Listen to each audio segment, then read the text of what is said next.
Hello students, मैं हूँ वर्षा और स्वागत है आपका मेरे लेक्चर थर्ड में। हम आज यूकैरियोटिक सेल के बारे में पढ़ेंगे। उससे पहले हम थोड़ा रिवाइज कर लेते हैं सेल के बारे में। सेल और प्रोकैरियोटिक जो हमने दो लास्ट लेक्चर किए थे उसका थोड़ा सा रिवीजन हो जाए, है ना। फिर हम यूकैरियोटिक सेल के बारे में आज ओवरव्यू देखेंगे ऑर्गेनेलीज का, यूकैरियोटिक सेल का। उससे पहले हम थोड़ा सा रिवाइज कर लेते हैं। सेल क्या होता है? Cell basic structural and functional unit of life, है ना। पूरा एक्सप्लेन मैंने किया है आपको। ठीक है, क्वेश्चन साथ के साथ सॉल्व करते रहिए, एमसीक्यू सॉल्व करते रहिए। जो मैं आपको व्हाट्सएप ग्रुप में कर रही हूँ उसे सॉल्व करते रहिए, और मेरा लेक्चर अटेंड करने के बाद में आप अगर उनको सॉल्व करेंगे तो आपको आराम से सॉल्व हो जाएंगे, वो कोई डिफ़िकल्टी नहीं आएगी। उसके अलावा भी अगर आपको डिफ़िकल्टी आती है तो आप मुझसे क्वेश्चनिंग कर सकते हैं। ठीक है, तो सेल क्या है? Cell basic unit of life. Prokaryotic cell के बारे में हमने पढ़ा है, सेल के बारे में हमने पढ़ा है। तो सेल न्यूक्लियस के बेसिस पे दो पार्ट्स में डिवाइड है ना। न्यूक्लियस, प्रेजेंस और absence of nucleus. On the basis of presence और absence of nucleus cell is divided into two wide groups, prokaryotes and eukaryotes. Prokaryotes के बारे में हमने पढ़ लिया, यूकैरियोट्स के बारे में हमें पढ़ना है अभी। ठीक है, जो भी प्रोकैरियोट्स के बारे में आपको जो भी दिक्कत आती है वो आप मेरे को व्हाट्सएप कर सकते हैं। ठीक है, कोई दिक्कत नहीं आनी चाहिए। अगर अच्छे से आप पढ़ेंगे, अच्छे से आप मेरा लेक्चर अटेंड करेंगे तो आपको एक एक चीज़ अच्छे से बारीकी से मैंने क्लियर करके दी है आपको। ओके, तो हम आगे बढ़े। पहले सेल के बारे में देख लेते हैं, सेल का रिवीजन कर लेते हैं। कोई भी सेल उठा के देख लो, प्रोकैरियोट हो चाहे यूकैरियोट हो, बेसिक यूनिट ऑफ लाइफ है। Cell is the basic unit of life. Life है, प्रोकैरियोटिक सेल में भी, प्रोकैरियोट्स में भी लाइफ है, यूकैरियोट्स में भी लाइफ है। तो क्या है बेसिक यूनिट? उनकी सेल है। और कॉमन थिंग क्या प्रेजेंट है प्रोकैरियोट्स और यूकैरियोट्स में? कॉमन थिंग प्रेजेंट है, वो हम देखेंगे। चार कॉमन थिंग प्रेजेंट है, प्रोकैरियोट हो चाहे यूकैरियोट हो, है ना। तो सबसे पहला सेल में क्या प्रेजेंट होना चाहिए? Cell, common thing between prokaryote and eukaryote. तो हर सेल में प्लाज्मा मेम्ब्रेन प्रेजेंट होगी। कोई भी सेल ले लो, प्रोकैरियोट चाहे यूकैरियोट, प्लाज्मा मेम्ब्रेन सब में प्रेजेंट होगी, है ना। और सेकेंड है cytoplasm. Cytoplasm, jelly like structure between the cell. हम देखेंगे, एक सेल का डायग्राम बनाते हैं। ये सेल है, ये सेल की प्लाज्मा मेम्ब्रेन है, प्लाज्मा मेम्ब्रेन है। ठीक है, चाहे प्रोकैरियोट हो चाहे यूकैरियोट हो, प्लाज्मा मेम्ब्रेन सब में प्रेजेंट होगी।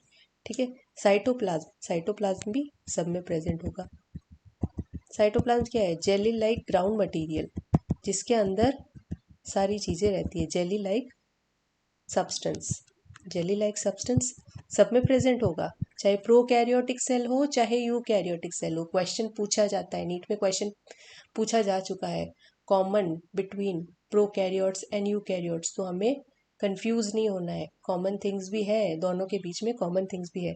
तो जेली लाइक सब्सटेंस होगा साइटोप्लाज्म, वो हर सेल में प्रेजेंट होगा। जेली लाइक सब्सटेंस साइटोप्लाज्म हर सेल में प्रेजेंट होगा। जेनेटिक मटेरियल डीएनए, डीएनए है जेनेटिक मटेरियल, जो प्रोकैरियोट्स में भी प्रेजेंट होगा और यूकैरियोट्स में भी प्रेजेंट होगा। डीएनए बस उनका स्ट्रक्चर चेंज हो जाता है। प्रोकैरियोट्स में अलग होता है डीएनए, थोड़ा नेकेड होता है, कवर नहीं होता है, न्यूक्लियस में प्रेजेंट नहीं होता है, साइटोप्लाज्म में बिखरा हुआ रहता है। और यूकैरियोट्स में वो न्यूक्लियस में प्रेजेंट होता है। प्रोकैरियोट में न्यूक्लियस प्रेजेंट ही नहीं होता है, तो उसके अंदर डीएनए कैसे प्रेजेंट होगा? ठीक है, तो DNA is a genetic material in both prokaryotes and eukaryotes and presence of ribosomes. Ribosomes दोनों में प्रेजेंट होंगे, चाहे वो प्रोकैरियोट हो चाहे यूकैरियोट हो। बस उनका स्ट्रक्चर थोड़ा सा चेंज होता है। प्रोकैरियोट्स में 70S प्रेजेंट होते हैं और यूकैरियोट्स में 80S प्रेजेंट होता है। 70S प्रोकैरियोट्स में और 80S यूकैरियोट्स में। तो ये तो थी जनरल बातें सेल की। अब हमने प्रोकैरियोटिक सेल को देखा था, थोड़ा उसको भी, नहीं तो वो नाराज हो जाएगा, है ना। उसको भी देख लेते हैं। प्रोकैरियोट्स में हमने क्या क्या पढ़ा था?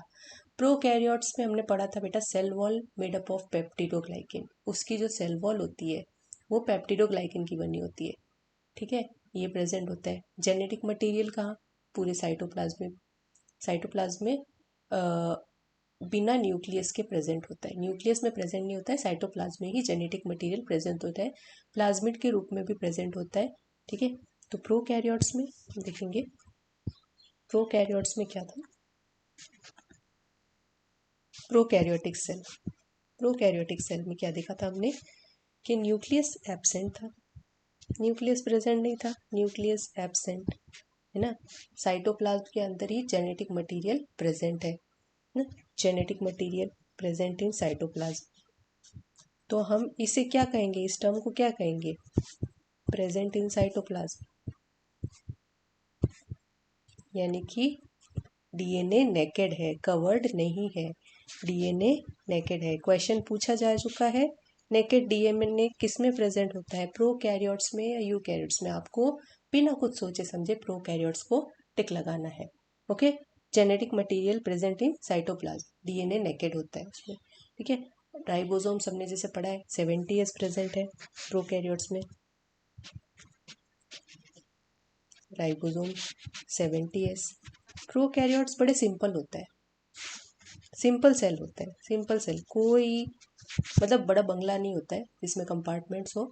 यूकैरियोट्स में होते हैं कंपार्टमेंट्स, यानी सिंपल होता है, इसमें कोई membrane bound cell organelles present नहीं होती है, double membrane bound cell organelles इसमें कोई प्रेजेंट नहीं होती है। विदाउट मेम्ब्रेन की सेल ऑर्गेनेलीज जिसको राइबोसोम कहते हैं वो प्रेजेंट होता है, माइटोकॉन्ड्रिया वगैरह कुछ प्रेजेंट। तो माइटोकॉन्ड्रिया का काम प्रोकैरियोट्स में कौन करता है, माइटोकॉन्ड्रिया का काम करता है मीजोसोम। मीजोसोम सेल रेस्पिरेशन में काम आता है, सेल रेस्पिरेशन में प्रोकैरियोट्स में कौन काम आता है, mesosome. This is the important question, ये इंपॉर्टेंट पॉइंट है। मीजोसोम्स, मीजोसोम्स का क्या फंक्शन होता है प्रोकैरियोटिक सेल में, मीजोसोम काम करता है सेल रेस्पिरेशन में प्रोकैरियोटिक सेल में। क्लियर है बेटा, तो ये था सेल के बारे में, प्रोकैरियोटिक सेल के बारे में। प्रोकैरियोटिक सेल सिंपल होता है, न्यूक्लियस नहीं होता है, डबल मेम्ब्रेन बाउंड ऑर्गेनेलीज इनके अंदर नहीं होती है, एकदम सिंपल स्ट्रक्चर होता है। यूकैरियोट्स वाला स्ट्रक्चर, यूकैरियोटिक सेल का स्ट्रक्चर थोड़ा सा कॉम्प्लिकेटेड होता है, इसलिए थोड़ा सा लंबा है, तो हम इसे अच्छे से समझेंगे और साथ के साथ हम याद भी कर लेंगे। साथ के साथ मैं कोशिश करूँगी कि आपको सब कुछ याद हो जाए अच्छे से। ठीक है, आगे हम बढ़ते हैं यूकैरियोटिक सेल की तरफ। तो यूकैरियोटिक सेल के क्या फीचर्स होंगे,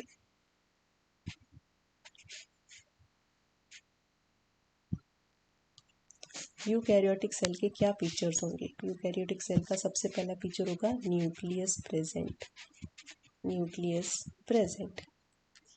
कैसा न्यूक्लियस होता है, double membrane bound structure, double membrane bound nucleus present.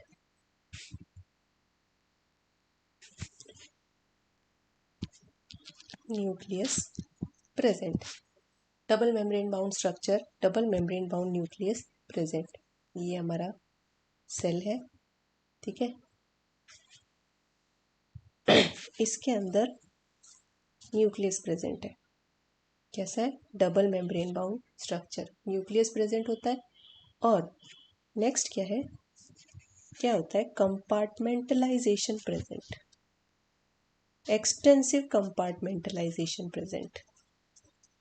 Compartmentalisation present का क्या मतलब है बेटा, कि जैसे हमारे घर में हर चीज़ के लिए अलग अलग रूम है ना, किचन है खाना बनाने के लिए, बेडरूम है सोने के लिए, है ना, लॉबी है ड्राइंग रूम है मेहमानों के लिए, तो सब रूम के अलग अलग फंक्शंस है, ठीक है। लेकिन वहाँ क्या था, प्रोकैरियोटिक सेल में क्या था, एक ही रूम है, वहीं पे जैसे हॉस्टल में बच्चे रहते हैं, वहीं खाना बनाना है, वहीं सोना है, वहीं पढ़ना है, तो प्रोकैरियोटिक सेल को हम उस तरीके से ले सकते हैं, ठीक है। लेकिन यूकैरियोटिक सेल में ऐसा नहीं है, सब चीज़ों के लिए सारे सेल, सारे ऑर्गेनेलीज प्रेजेंट है, जितने भी डबल मेम्ब्रेन बाउंड ऑर्गेनेलीज है, कंपार्टमेंट्स बोला गया है उनको, वो प्रेजेंट है यूकैरियोटिक सेल में। वो स्पेशलाइज्ड है अपने अलग अलग फंक्शन के लिए, है ना, एक चीज़ को मतलब एक ही सेल सारी चीज़ को परफॉर्म नहीं कर सकता है ना, एक पेड़ पे सारे फल नहीं लगते हैं। वैसे ही यूकैरियोटिक सेल में क्या है, डिवीजन ऑफ लेबर है, माइटोकॉन्ड्रिया एनर्जी बनाने के काम आएगा, क्लोरोप्लास्ट फोटोसिंथेसिस में काम आएगा, ठीक है, एंडोप्लाज्मिक रेटिकुलम है, गोल्जी कॉम्प्लेक्स है, लाइजोसोम्स है, ये सारे सेल ऑर्गेनेलीज प्रेजेंट है। इसीलिए हम बोलते हैं कि यूकैरियोटिक सेल में एक्सटेंसिव कंपार्टमेंटलाइजेशन प्रेजेंट है, एक्सटेंसिव कंपार्टमेंटलाइजेशन प्रेजेंट है because of presence of double membrane bound cell organelles. इसीलिए हम बोलते हैं यूकैरियोटिक सेल में कंपार्टमेंटलाइजेशन प्रेजेंट है, इस वजह से इसमें ये प्रेजेंट है। बाकी साइटोप्लाज्म प्रेजेंट है, ये मैंने बोला था सारे सेल्स में प्रेजेंट होता है, साइटोप्लाज्म प्रेजेंट है, उसके अंदर सारी सेल ऑर्गेनेलीज प्रेजेंट है। नेक्स्ट हम देखेंगे कि यूकैरियोटिक सेल प्रेजेंट किस में होता है।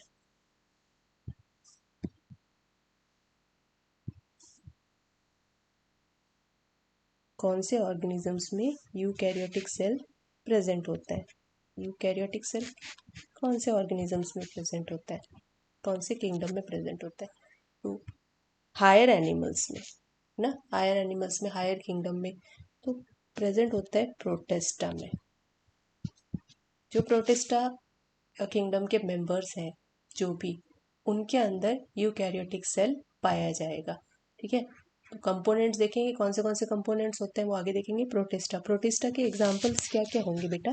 प्रोटिस्टा के एग्जांपल होंगे पहले तो ये है वन सेल्ड यूकैरियोट, एक ही सेल है, वन सेल्ड यूकैरियोट कौन है, प्रोटिस्टा। ठीक है, इसमें आ जाएगा डायटम्स, डाइनोफ्लैजिलेट्स, अमीबा, पैरामीशियम, ये सारे हैं पैरामीशियम, ये सारे यूकैरियोट है, one cell single cell eukaryotes present है। सेकेंड हम देखेंगे फंजाई, फंगस में भी यूकैरियोटिक सेल प्रेजेंट होता है, फंगस में भी यूकैरियोटिक सेल प्रेजेंट होता है। फंगस के एग्जांपल हमें पता है, मशरूम्स, मशरूम्स यूकैरियोटिक सेल्स। ठीक है, ईस्ट, बीटल्स, ये सारे कोई आते हैं फंगस में, फंजाई में, सब में यूकैरियोटिक सेल प्रेजेंट है। ओके, फिर नेक्स्ट आता है प्लांट्स, प्लांट्स में भी यूकैरियोटिक सेल प्रेजेंट है, यूकैरियोटिक सेल प्रेजेंट है, प्लाज्मा मेम्ब्रेन प्रेजेंट है ना। आउटर मेम्ब्रेन कौन सी है, सेल वॉल है, सेल वॉल प्रेजेंट होती है प्लांट्स के अंदर। तो लिमिटिंग लेयर कौन सी होगी प्लांट्स के अंदर, सेल्यूलोज की होगी। तो प्लांट्स में भी यूकैरियोटिक सेल प्रेजेंट है, यूकैरियोटिक सेल प्लांट्स में भी प्रेजेंट है। हम डिटेल में सिर्फ प्लांट्स और एनिमल्स के बारे में पढ़ेंगे, डिटेल में यूकैरियोटिक सेल की डिटेल में हम सिर्फ प्लांट सेल और एनिमल सेल के बारे में ही पढ़ेंगे। फिर आता है एनिमल सेल, एनिमल्स में भी यूकैरियोटिक सेल प्रेजेंट है। क्या होंगे एग्जाम्पल एनिमल्स के, कौन से होंगे, हम लोग ह्यूमन बींग्स हमारे अंदर यूकैरियोटिक सेल प्रेजेंट है ना। सब यूकैरियोटिक सेल सेम नहीं होते हैं, सिमिलर नहीं होता है, सारी यूकैरियोटिक सेल सिमिलर नहीं होता है हमारे अंदर। मतलब ये क्या होता है, eukaryotic cell organism to organism, kingdom to kingdom भी वेरी करता है, ऑर्गेनिज्म टू ऑर्गेनिजम्स भी वेरी करता है। वेरी कैसे करता है ये मैं आपको बताऊंगी। और ऑर्गन टू ऑर्गन भी वेरी करता है ना। वो क्या क्या बेसिस है इसका, वेरी करने का बेसिस है सेल ऑर्गेनेलीज की प्रेजेंस। किसी में माइटोकॉन्ड्रिया ज़्यादा होगा एनर्जी प्रोड्यूस करने के लिए कोई सेल में, ठीक है, किसी के अंदर गोल्जी कॉम्प्लेक्स ज़्यादा होगा जो सिक्रीशंस में काम आता है। ठीक है, तो सारे ऐसे वेरी करते हैं, स्पेशलाइजेशन के बेसिस पर सारे सेल्स वेरी करते हैं। प्लांट सेल बड़ा है, एनिमल सेल छोटा है, कौन से ऑर्गेनेलीज प्रेजेंट है, कौन से नहीं एब्सेंट है, किस में कौन से प्रेजेंट है। तो वैरायटी देखने को मिलेगी हमें यूकैरियोटिक सेल में, इसीलिए इतना एलेबोरेटली हम लोग इसको पढ़ रहे हैं। ठीक है, तो देखेंगे आगे कंपोनेंट्स कौन से होंगे यूकैरियोटिक सेल के। साथ के साथ याद हो जाएगा आपको, कंपोनेंट्स के लिए मैं आपको बताऊंगी, ट्रिक बताऊंगी, है ना। कंपोनेंट्स कौन से होंगे यूकैरियोटिक सेल में, components of eukaryotic cell, components of eukaryotic cell.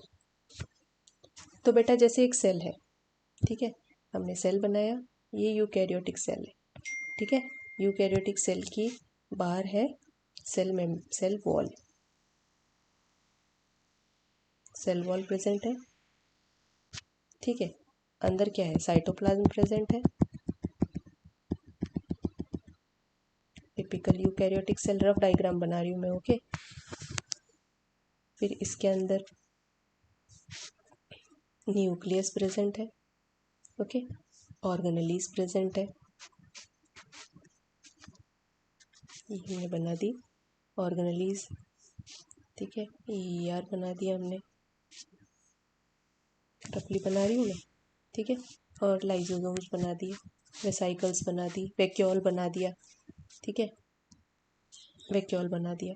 ये तो हो गया पूरा यूकैरियोटिक सेल। कौन से कंपोनेंट से, अगर यूकैरियोटिक सेल की हम सेल वॉल को हटा दें, सेल वॉल को हटा दें, है ना, यूकैरियोटिक सेल की सेल वॉल को हम हटा दें, तो फिर जो स्ट्रक्चर बचेगा हम उसे कहेंगे प्रोटोप्लास्ट। प्रोटोप्लास्ट यानी जो भी यूकैरियोटिक सेल होगा उसके अंदर अगर सेल वॉल प्रेजेंट नहीं होगी तो वो कहलाएगा प्रोटोप्लास्ट। उसकी आउटर मोस्ट लेयर कौन सी होगी, प्लाज्मा मेम्ब्रेन। प्लाज्मा मेम्ब्रेन उसकी आउटर मोस्ट लेयर होगी। बाकी जैसा इसमें सारा मटेरियल है वो सारा मटेरियल इसमें प्रेजेंट होगा, है ना, डू ऐसा का ऐसा प्रेजेंट इसके अंदर मटेरियल होगा। अगर हम प्रोटोप्लास्ट में से नॉन लिविंग मटेरियल को हटा दें, नॉन लिविंग मटेरियल को अगर हटा दें, है ना, प्रोटोप्लास्ट के अंदर जैसे कि अगर प्लाज्मा मेम्ब्रेन में कोई नॉन इनऑर्गेनिक मटेरियल्स होते हैं, अगर हम उनको हटा दें तो फिर जो भी स्ट्रक्चर बचेगा हम उसे कहेंगे प्रोटोप्लाज्म। प्रोटोप्लाज्म, ठीक है। नॉन लिविंग मटेरियल को हमको हटाना है, minus non living material.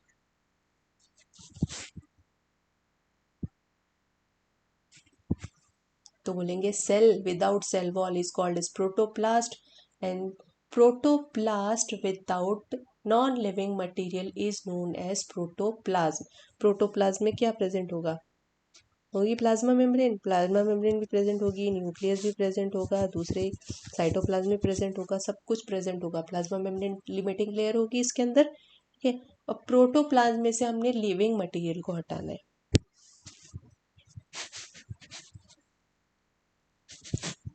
Living material को हमको प्रोटोप्लाज्म में से हटाना है। लिविंग मटेरियल मीन्स क्या हटाना है, न्यूक्लियस को हटाना है।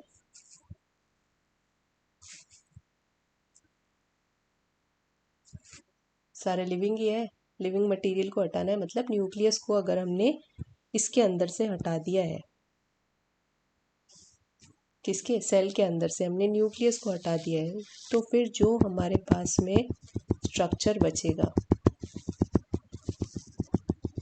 उसको हम बोलेंगे साइटोप्लाज्म, ठीक है। साइटोप्लाज्म, सारी ऑर्गेनेलीज प्रेजेंट होगी साइटोप्लाज्म में, ठीक है। ये भी प्रेजेंट होगा, गोल्जी बॉडी भी प्रेजेंट होगी, वेसाइकल्स भी होंगे, ठीक है, ER भी प्रेजेंट होगा, सारा कुछ प्रेजेंट होगा। न्यूक्लियस नहीं प्रेजेंट होगा, न्यूक्लियस इज एब्सेंट। तो plasma membrane, cytoplasm, cell organelles all together are known as cytoplasm. अब साइटोप्लाज्म से भी हमने ऑर्गेनेलीज को हटा दिया है। ऑर्गेनेलीज का क्या मतलब होता है बेटा, ऑर्गेनेलीज का मतलब होते हैं छोटे छोटे ऑर्गन्स। छोटे छोटे ऑर्गन्स क्या होते हैं, छोटे छोटे ऑर्गन्स, छोटे छोटे ऑर्गन्स होते हैं जो भी mitochondria, endoplasmic reticulum, Golgi complex, ER, ना, राइबोसोम्स, ये सारे क्या होते हैं, छोटे छोटे ऑर्गन्स। तो ऑर्गन्स के छोटे छोटे पार्ट्स को हम बोलेंगे ऑर्गेनेलीज। ऑर्गेनेलीज हम इनको बोलेंगे, ओके। तो हमारे पास में जो स्ट्रक्चर लास्ट बचता है वो है साइटोसोल। याद हो गए कंपोनेंट्स, कंपोनेंट्स याद, रिवाइज कर ले एक बार। क्या होगा, हमारे पास में सेल है, सेल के अंदर से सेल वॉल को हटा दीजिए, सेल वॉल को माइनस कर दीजिए, हमारे पास में जो स्ट्रक्चर बचेगा हमें उससे बोलेंगे प्रोटोप्लास्ट। प्रोटोप्लास्ट में से हमको स्ट्रक्चर कौन सा हटाना है, नॉन लिविंग मटीरियल्स हटाने सारे ना, तो हमें बचेगा protoplasm, living material, only living material of the cell is called protoplasm. Protoplasm में से हमको क्या हटाना है, न्यूक्लियस हटा देना है। न्यूक्लियस हटाने के बाद में हमारे पास में बचेगा साइटोप्लाज्म। साइटोप्लाज्म में से हमको क्या हटाना है, साइटोप्लाज्म में से ऑर्गेनेलीज को सारी को हटा दो तो हमारे पास बचेगा साइटोसोल। तो क्वेश्चंस घुमा फिरा के कैसे भी पूछ सकता है, ठीक है। आपको घबराना नहीं है, सारे एमसीक्यूज अगर आप ढंग से सारा कुछ मेरा लेक्चर अटेंड करेंगे तो सारे एमसीक्यूज आपके चुटकियों में सॉल्व हो जाएंगे, ठीक है बच्चों। तो सबसे पहला कंपोनेंट हम सेल का पढ़ेंगे आज, सेल वॉल। सेल वॉल के बारे में पढ़ेंगे। सेल वॉल के बारे में पढ़ने से पहले हमको प्लांट और एनिमल सेल को देखना है, उसमें क्या क्या एब्सेंट होता है, कौन सा प्रेजेंट होता है। तो वो मैं आपको डायग्रामेटिकली समझा देती हूँ, क्योंकि डायग्राम से ही हमको अच्छे से समझ आएगा, ठीक है। ये बच्चों है डायग्राम किसका, प्लांट सेल का। प्लांट सेल का डायग्राम है, ठीक है। प्लांट सेल में और एनिमल सेल में क्या डिफरेंस है, डायग्रामेटिकली हम देख लेते हैं। छोटा सा ओवरव्यू है और इनसे आपको याद रहेगा। जैसे एग्जाम में क्या करते हैं ना, एग्जाम में ये सारे जो लेबलिंग है सारी लेबलिंग को हटा देंगे, है ना, एग्जामिनर हटा देगा और फिर आपको सारा कुछ लेबल करना है। तो हमें देखना है कि प्लांट सेल का यूनिक फीचर क्या है, सेल वॉल प्रेजेंट है और बीच में एक बड़ा सा वैक्यूल प्रेजेंट है। वैक्यूल अगर आपको किसी सेल में दिखता है बड़ा सा तो आंखें बंद करके बोल दो ये प्लांट सेल है। सेल वॉल अगर प्रेजेंट है तो आंखें बंद करके बोल दो ये प्लांट सेल है, ओके।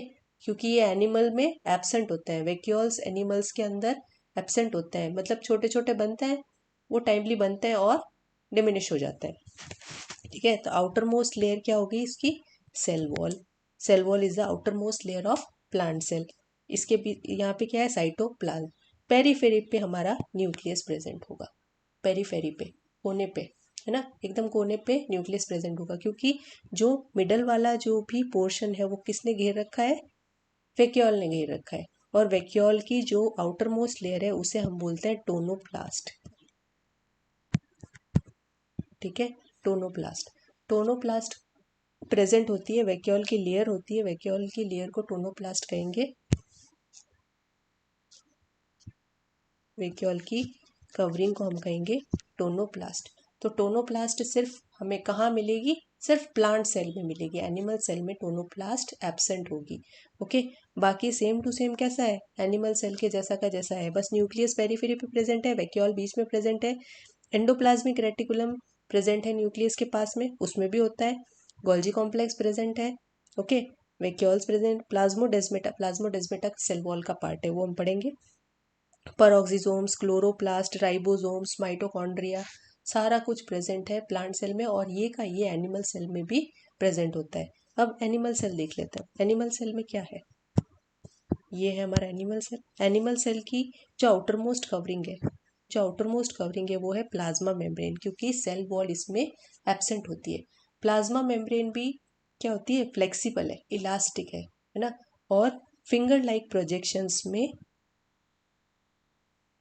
प्रेजेंट है। क्योंकि इसको सरफेस एरिया बढ़ाना है, सरफेस एरिया बढ़ाना है तो ब्रश बॉर्डर, माइक्रोविलाई जिनको कहते हैं, ब्रश बॉर्डर प्रेजेंट होती है प्लाज्मा मेम्ब्रेन में। प्लाज्मा मेम्ब्रेन अपने आप को मॉडिफाई कर लेती है माइक्रोविलाई में सेल का सरफेस एरिया बढ़ाने के लिए, ठीक है, एब्जॉर्प्शन करना होता है इसको, ओके। और इसका इसमें होता है न्यूक्लियस होता है, वो सेंटर में प्रेजेंट होगा, ठीक है। उसमें पेरीफेरी भी प्रेजेंट था प्लांट सेल में, और एनिमल सेल में सेंटर में प्रेजेंट होगा। वही फिर न्यूक्लियस से सटा हुआ कौन सा होगा, एंडोप्लाज्मिक रेटिकुलम, फिर गोल्जी कॉम्प्लेक्स, फिर माइटोकॉन्ड्रिया, क्लोरोप्लास्ट। क्लोरोप्लास्ट तो एब्सेंट होगा इसमें, क्लोरोप्लास्ट प्रेजेंट होगा प्लांट सेल में, एब्सेंट इन एनिमल सेल, क्योंकि एनिमल सेल में फोटोसिंथेसिस की कोई ज़रूरत नहीं है। एनिमल सेल, प्लांट सेल में फोटोसिंथेसिस की ज़रूरत है, इसीलिए क्लोरोप्लास्ट वहाँ प्रेजेंट होगा और यहाँ पे एब्सेंट होगा। मोस्ट इंपॉर्टेंट है सेंट्रियोल। सेंट्रियोल प्रेजेंट होता है एनिमल सेल में, सेल डिवीजन के टाइम पे बनता है, ये पेयर में प्रेजेंट होते हैं, जिनको बोलते हैं सेंट्रोसोम, ठीक है। डिटेल में इनकी डिटेल में भी हम पढ़ेंगे, इनको आप टेंशन मत लीजिए, डिटेल में भी हम पढ़ेंगे। सेंट्रोसोम प्रेजेंट होता है। अभी हमको सिर्फ प्लांट सेल और एनिमल सेल में डिफरेंसेस डिस्कस करने हैं, ओके। डिफरेंसेस क्या क्या हो गए, प्लांट सेल में cell wall present, animal cell में एब्सेंट, ठीक है। क्लोरोप्लास्ट प्रेजेंट प्लांट सेल में, क्लोरोप्लास्ट एब्सेंट एनिमल सेल में। प्लाज्मा मेम्ब्रेन, इसमें क्या होती है, brush border, microvilli present, microvilli उसमें एब्सेंट होती है, सेल वॉल प्रेजेंट होती है, माइक्रोविलाई प्लाज्मा मेम्ब्रेन नहीं मॉडिफाई करता है प्लांट सेल में, ओके। वैक्यूल, बड़ा सा वैक्यूल प्रेजेंट होता है प्लांट सेल के अंदर, और एनिमल सेल में ये वैक्यूल एब्सेंट होता है, ठीक ये सेंट्रियोल एब्सेंट होता है प्लांट सेल में और सेंट्रियोल प्रेजेंट होता है एनिमल सेल में। ठीक है, ये वाले डिफरेंसेस हैं। आप जब डायग्राम्स को देखेंगे, डायग्राम से आपको सब कुछ समझ में आ जाएगा कहाँ क्या डिफरेंस है। बस आपको याद रखना है प्लांट सेल का डायग्राम कौन सा है। पता चला कि एग्जाम में जाके बोल दिया कि नहीं ये तो एनिमल सेल है, एनिमल सेल नहीं देखना है, थोड़ा बड़ा होगा, सेल वॉल प्रेजेंट होगी, पेरीफेरी पे न्यूक्लियस प्रेजेंट होगा, थ्योरेटिकल क्वेश्चन भी आ सकता है डायग्राम से। ठीक है, तो आपको याद रखना है पेरीफेरी पे प्रेजेंट होगा न्यूक्लियस, वैक्यूल पूरा बीच वाला जगह घेरेगा प्लांट सेल में। तो ये हो गया हमारा डिफरेंसेस प्लांट सेल और एनिमल सेल में। ठीक है, अब हम करेंगे सेल वॉल। सेल वॉल के बारे में पढ़ेंगे।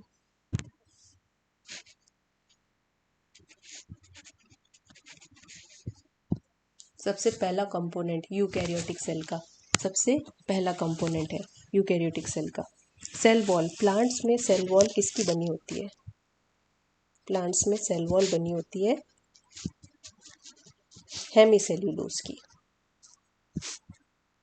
बायोमोलिक्यूल्स में पढ़ा होगा आपने हेमीसेल्यूलोज, हेमीसेल्यूलोज और सेल्यूलोज। प्लांट के अंदर हेमीसेल्यूलोज और सेल्यूलोज से सेल वॉल बनी हुई होती है। ठीक है, क्या प्रोवाइड करती है? प्रोटेक्शन, रिजिडिटी, शेप ना। तो क्या प्रोवाइड करती है सेल वॉल? क्या करती है सेल वॉल? का फंक्शन क्या है? Cell wall provides shape, rigidity, protection, protection cell wall को प्रोटेक्ट करती है। ठीक है, और कंप्लीटली परमिएबल मेम्ब्रेन होती है ना। हम ऐसा नहीं सोचना है कि भाई सेल वॉल है तो थिक है, डेड सेल है, डेड है ये सेल वॉल, लिविंग नहीं है। ठीक है, तो ये क्या करती है? रिजिडिटी प्रोवाइड करती है, लेकिन ये कंप्लीटली परमिएबल होती है। It is completely permeable membrane.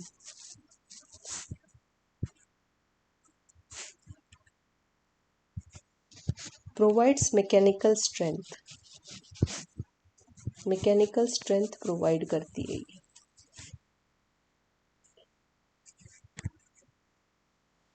ठीक है, अब बच्चों सेल वॉल जो प्लांट की होती है वो सेल्यूलोज की बनी होती है।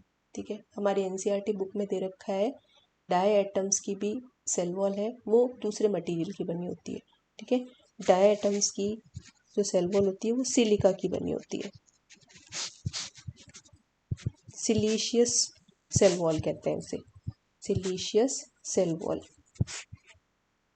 नोट्स में दे रखा है, आप पढ़ लीजिएगा। ये जो प्रेजेंटेशन है मेरा साइड में ये नोट्स में दे रखा है, ये मैं आपको प्रोवाइड कर रही हूँ। इसमें सारा कुछ दे रखा है, किसकी सेल वॉल किसकी बनी होती है वो हमें बाय हार्ट करना है। ओके, तो डाई एटम्स की सिलिका की बनी होती है, डाइनोफ्लैजिलेट्स, प्रोटेस्टा है ना, डाइनोफ्लैजिलेट्स, डाइनोफ्लैजिलेट्स की बनी होती है सेल्यूलोज और पैक्टिन एंड पैक्टिन की। ओके, और फंगस में बनी होती है सेल वॉल। फंगस की जो सेल वॉल बनी होती है, fungal cell wall is made up of chitin, made up of chitin, chitin की बनी होती है। ओके, काइटिन को हम फंगल सेल्यूलोज भी बोलते हैं, काइटिन को हम फंगल सेल्यूलोज भी बोलते हैं। ओके, तो कंफ्यूज नहीं होना अगर कोई बोल दे कि भाई fungal cellulose, fungal cell wall is made up of, option में आ गया फंगल सेल्यूलोज, तो उसको टिक कर देना है। ओके, काइटिन नहीं लिखा हुआ है, फंगल सेल्यूलोज लिखा है तो इसको टिक कर देना है, क्योंकि काइटिन को हम फंगल सेल्यूलोज भी कहते हैं। ओके, अब फंगस की हो गई, प्लांट्स की हो गई, डायटम्स, डाइनोफ्लैजिलेट्स, इन सब की हो गई सेल वॉल रिजिड होती है। क्या होता है अब बताओ मुझे, प्रोकैरियोट्स में सेल वॉल किसकी बनी होती है? प्रोकैरियोट्स, बैक्टीरिया, बैक्टीरिया में बनी होती है, किसकी बनी होती है? पेप्टिडोग्लाइकिन की। पेप्टिडोग्लाइकिन क्या है? Peptidoglycan is a homopolymer of NAG and NAM, N acetyl glucosamine and N acetyl muramic acid. Homopolymer किसका है? NAM और NAG का। ठीक है, तो ये कंपोजिशन हो गया सेल वॉल का, है ना। सेल वॉल का फंक्शन हमको पता चल गया। अब बच्चों बताओ सेल वॉल क्या देखेंगे, हम डायग्रामेटिकली देखेंगे क्या क्या होता है सेल वॉल के अंदर। दो सेल जो होते हैं प्लांट सेल होते हैं, तो वो उनमें सेल वॉल कैसे फॉर्म होती है, प्राइमरी सेकेंडरी, है ना, वो हम देखेंगे डायग्रामेटिकली।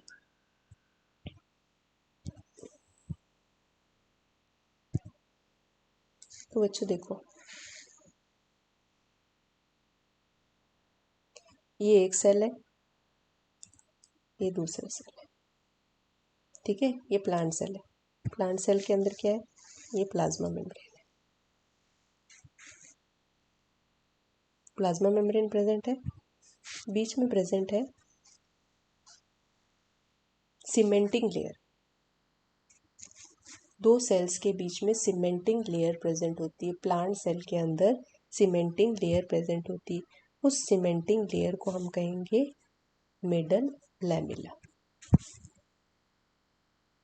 Middle lamella, okay.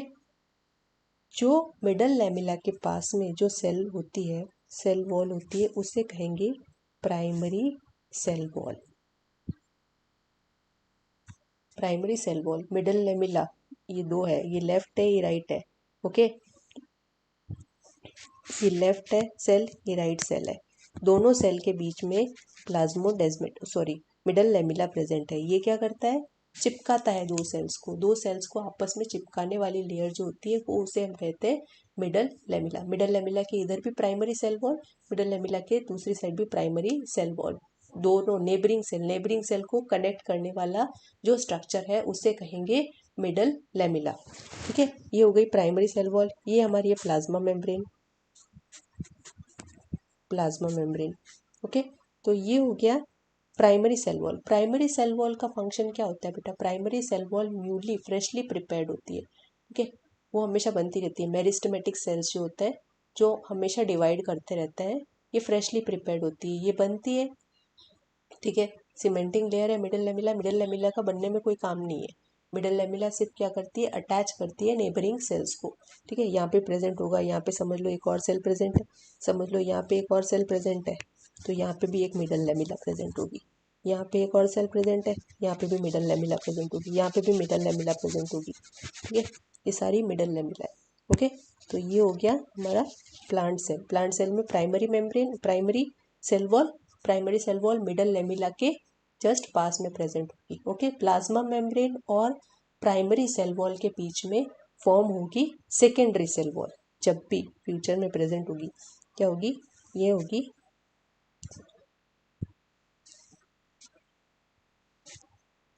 अंदर की साइड में होगी सेकेंडरी सेल वॉल।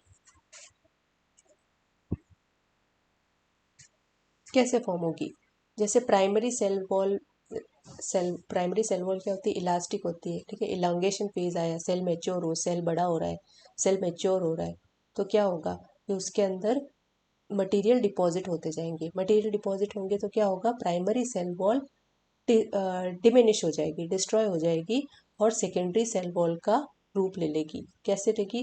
कि उसमें जो नॉन इनऑर्गेनिक मटेरियल है वो कंपोजिट होते जाएंगे, ठीक है। तो वो क्या होगा? सेकेंडरी सेल वॉल का फॉर्मेशन हो जाएगा। सेकेंडरी सेल वॉल भी डेड होती है, okay. Primary cell wall freshly prepared होती है और परमिएबल होती है। प्राइमरी सेल वॉल के बारे में हम देखेंगे, प्राइमरी सेल वॉल क्या होती है। प्राइमरी सेल वॉल के बारे में हम थोड़ा सा जानेंगे। ये होती है प्राइमरी सेल वॉल होती है freshly synthesized.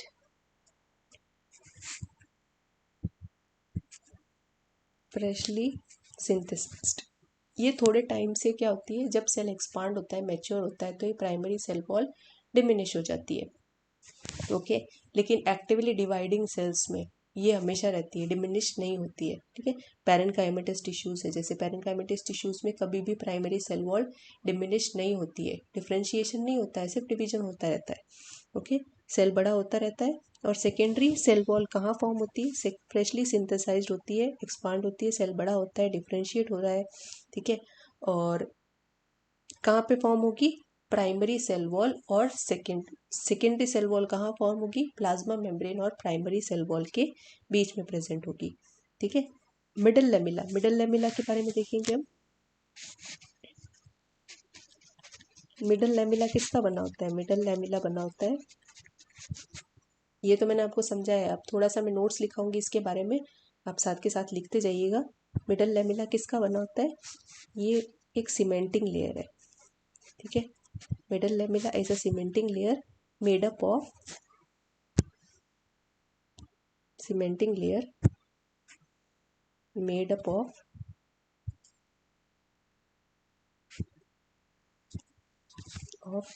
Calcium and magnesium pectate,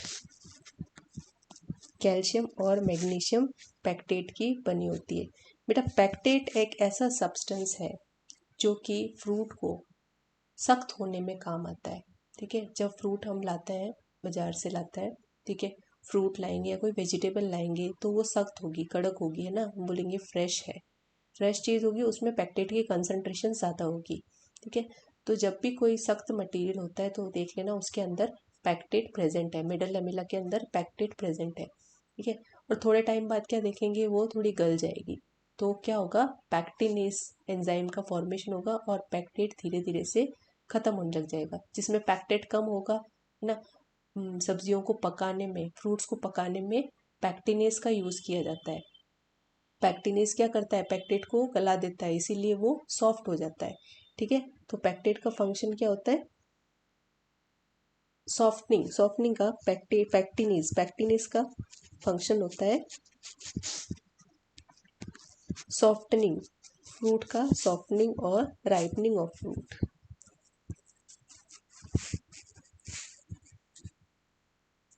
fruit. ठीक है, मिडल लेमिला के अंदर प्रेजेंट होते हैं कैल्शियम और मैग्नीशियम पैक्टेट्स, पैक्टेट की वजह से क्या होता है, फ्रूट सख्त होता है। ठीक है, middle lamella is completely permeable membrane, middle lamella is completely permeable membrane, ये कंप्लीटली परमिएबल होती है, सबको आने जाने देती है, परमिएबल।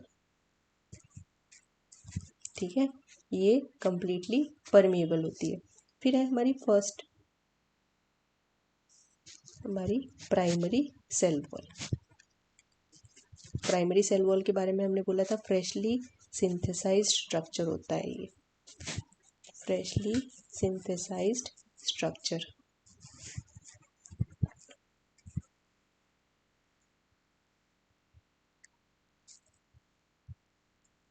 स्ट्रक्चर ये भी परमिएबल होती है, इलास्टिक होती है, इलास्टिक होती है। ठीक है, and help in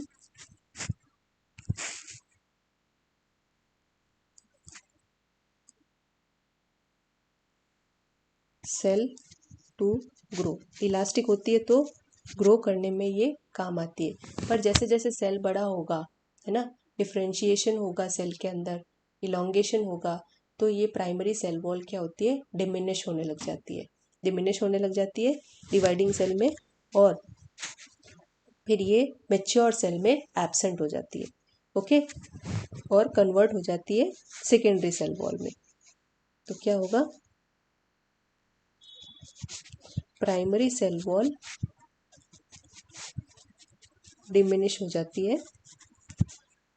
diminished during cell differentiation, cell differentiation, cell differentiation के टाइम पे प्राइमरी सेल वॉल डिमिनिश हो जाती है।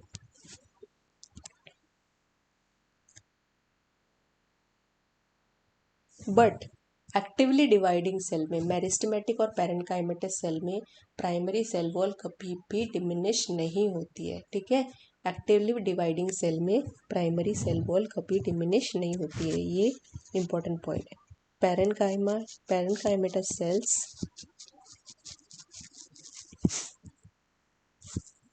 एंड मेरिस्टेमेटिक सेल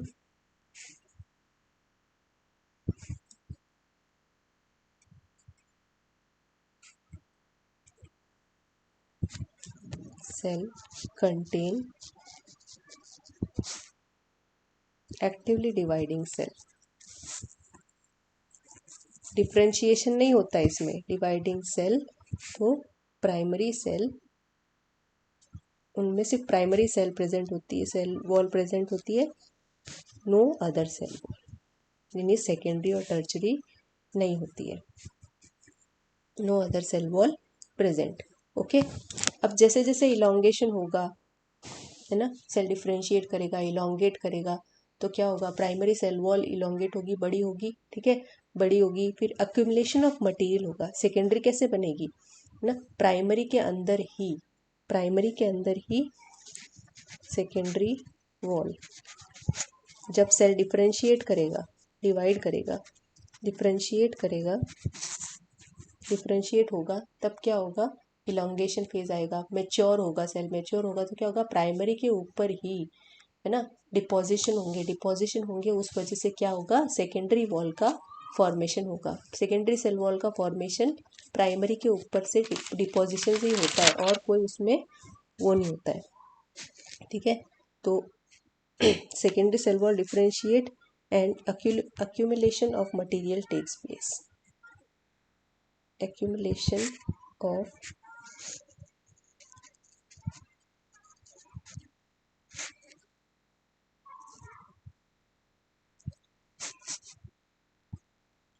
कौन से मटेरियल एक्यूमुलेट होता है, सुबेरिन, लिग्निन, ये सारे मटेरियल्स, ये सब मटेरियल फॉर्म होता है, एक्यूमुलेट होता है प्राइमरी सेल वॉल पे, और उसको सेकेंडरी सेल वॉल बनाता है, ठीक है, सुबेरिन एंड लिग्निन डिपोजिशन।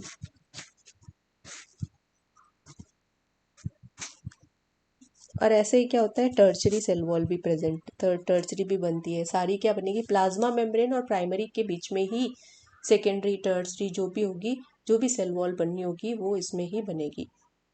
अब हमने देखा था कि primary cell wall middle lamella है वो परमिएबल है, प्राइमरी सेल वॉल है वो परमिएबल है, लेकिन secondary cell wall impermeable membrane होती है, ठीक है, वो हमको परमिट नहीं, वो किसी को परमिट नहीं करती है अंदर जाने के लिए, क्योंकि क्या होता है, डिपोजिशन होता है सुबेरिन और लिग्निन का, सुबेरिन और लिग्निन का डिपोजिशन होगा तो क्या होगा, परमेबिलिटी लॉस हो जाएगी, तो उसलिए क्या होता है, स्पेशल स्ट्रक्चर्स फॉर्म होता है ना? ये क्या होता है, ये नॉन परमिएबल मेम्ब्रेन है, नॉन परमिएबल मेम्ब्रेन, ठीक है, नॉन परमिएबल मेम्ब्रेन है। क्या होता है कि जैसे यहाँ पे सेकेंडरी सेल वॉल बनी, ओके, सेकेंडरी सेल वॉल बनी तो क्या होगा कि इनके बीच में ये क्या है, इम्परमिएबल मेम्ब्रेन है, इम्परमिएबल है, तो क्या होगा, आदान प्रदान, साइटोप्लाज्म का आदान प्रदान कैसे होगा, मटेरियल का आदान प्रदान कैसे होगा, क्योंकि प्लाज्मा मेम्ब्रेन भी सेलेक्टिवली परमिएबल है, और प्राइमरी मेम्ब्रेन भी, प्राइमरी सेल वॉल भी कम्प्लीटली परमिएबल है, मिडल लैमिला भी परमिएबल है, लेकिन अगर ये रास्ता रोक देगा तो क्या होगा, थिन सेक्शन, थिन पिट्स का फॉर्मेशन होगा, यहाँ पे थिन पिट्स का, सॉरी, पिट्स का फॉर्मेशन होगा, ठीक है, यहाँ पे स्मॉल स्मॉल पिट्स का फॉर्मेशन होगा, उससे हम कहेंगे मतलब खड्डों का फॉर्मेशन होगा,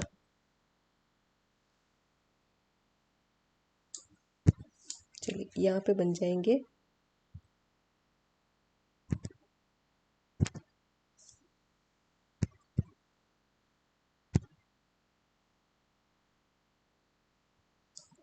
यहाँ पे छोटे से छेद बन जाएंगे, ठीक है, कहाँ पे बनेंगे, सॉरी, प्लाज्मा मेम्ब्रेन में बनेंगे, यहाँ पे बन जाएंगे, छोटे से छेद बन जाएंगे, उन्हें हम कहेंगे पिट्स, यहाँ पे बन जाएंगे पिट्स, ओके, पिट्स बना देती हूँ, यहाँ पे ये पिट्स बन जाएंगे। क्या होगा, सेकेंडरी सेल वॉल, जो भी सेकेंडरी और टर्सरी सेल वॉल होगी वहाँ पे पिट्स फॉर्मेशन हो जाएगा, क्योंकि वो इम्परमिएबल मेम्ब्रेन होती है, ठीक है, ये होते हैं डेड कनेक्शंस, तो pits are dead connections, dead connections होते हैं, सेल सेल के बीच में डेड कनेक्शंस जो होते हैं उन्हें हम पिट्स कहते हैं, ठीक है, सेल सेल के बीच में लिविंग कनेक्शंस भी प्रेजेंट होते हैं, ठीक है, लिविंग कनेक्शंस भी प्रेजेंट होते हैं, उन्हें हम कहते हैं प्लाज्मोडेस्मेटा, देखेंगे हम प्लाज्मोडेस्मेटा क्या होता है, प्लाज्मोडेस्मेटा, ये होता है living connections between the cell. Living connections, अब लिविंग कनेक्शंस कैसे फॉर्म होते हैं बेटा, जैसे कि ये सेल वॉल है, ठीक है, ये भी क्या है, सेल वॉल है, ठीक है, यहाँ पे क्या है, प्लाज्मा मेम्ब्रेन है, ये प्लाज्मा मेम्ब्रेन है, ये भी प्लाज्मा मेम्ब्रेन है, ठीक है, ये एक सेल की सेल वॉल है, ये दूसरे सॉरी ये सेल वॉल है, सेल वॉल के बीच में क्या होगा, यहाँ पे होगा, ये सेल है एक, ये एक सेल है, ये पूरा सेल है, ये पूरा सेल है, सेल वॉल के बीच में कनेक्शंस है, कनेक्शंस है कैसे, न्यूक्लियस है, यहाँ पे भी न्यूक्लियस है दूसरे सेल का, इसमें से ईआर निकल रहा है, ईआर निकल रहा है, ईआर का कनेक्शन हो रहा है दूसरे सेल के ईआर से, ठीक है, तो इसीलिए इनको हम कहते हैं living connections, connections of ER of adjacent sales, neighbouring cells, ठीक है, थ्रू पिट मेम्ब्रेन के थ्रू एक कनेक्शन होगा, उसे हम कहेंगे प्लाज्मोडेस्मेटा, प्लाज्मोडेस्मेटा, और जहाँ पे ये कनेक्शन मीट होता है उसको हम कहेंगे डेस्मोट्यूब्यूल, उसे हम कहेंगे डेस्मोट्यूब्यूल, ठीक है, तो जब दो सेल के ईआर का कनेक्शन होता है तो जो कनेक्शन वाला एरिया है उसे हम कहेंगे डेस्मोट्यूब्यूल।